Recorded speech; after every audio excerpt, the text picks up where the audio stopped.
The Yamaha THR series is a great practice amp for guitarists. This is a THR30, and it's got just about anything I would want.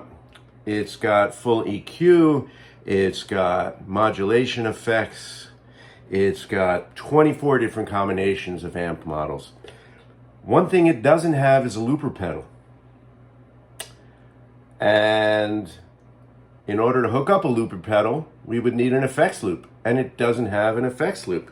All it's got coming out of the back are two different line outs. Well, it turns out you can hook a looper pedal up to it. I want to show you exactly how to do that. I happen to be using Boss RC3, but you can do this with any pedal.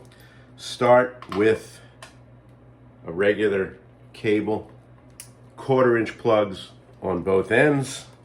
Plug one into one of the line outs. Plug the other end into the input of your looper pedal. Then what you're going to need is a cable that has a 1/4-inch on one end and the mini plug on the other end. If you don't have that, you can get a mini to mini cable with an adapter on the end. Plug the 1/4-inch into the output of the looper pedal, and the mini plug into the aux in on the Yamaha. Then you're going to plug your guitar into the regular input. You can use a cable or you can use the wireless. Works the same either way. So the signal path is going to go into the Yamaha through all of the effects, anything you want to do. It'll come out the back, through your looper pedal, and then into the auxiliary input. So what you'll be hearing is the signal that's processed through here and then recorded through the looper.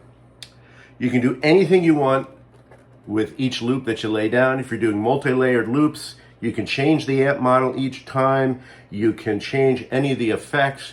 You can use the iPhone app to change the effects. Doesn't matter, because you're recording that as it comes out of the amp. And then when you play it back, you're bypassing all this. You're simply going through the auxiliary input.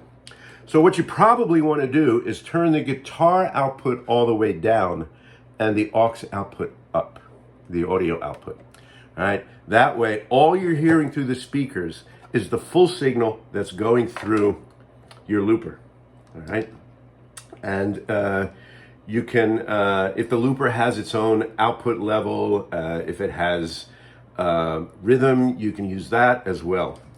Now, I don't think you can use wireless Bluetooth audio into the amp while you're doing that, because you're using this auxiliary input. However, if your looper has an auxiliary input like this one does, you can still use that, all right? But obviously not via Bluetooth in this case. So if you wanted to play along with a pre-recorded track, you could still do that by running it through the looper, which then sends it into the Yamaha. And again, as you're laying it down, you can have one set of controls, one set of modeling, different EQ, different effects with what you put down on the looper, then something completely different with what you play over it. And if you're doing multi-layered loops, each layer could be different. I'm going to grab a guitar and give you an example. Okay, got a guitar. I'm using a cable plugged into the input of the Yamaha, but it works just as well wireless. That really doesn't matter. Start out by laying down a little backing track.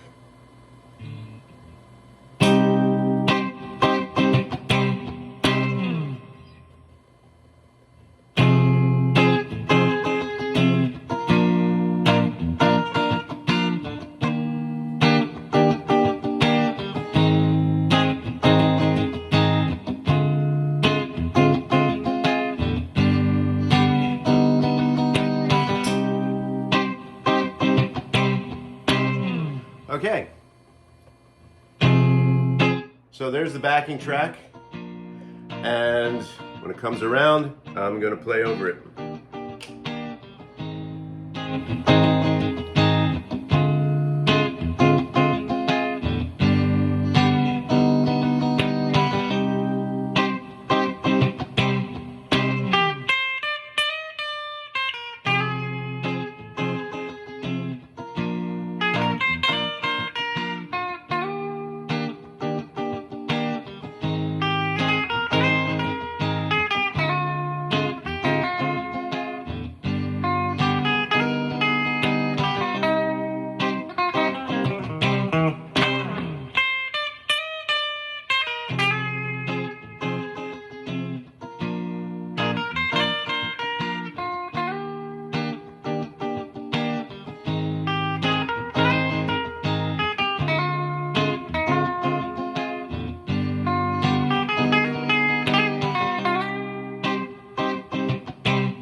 Okay, you get the idea.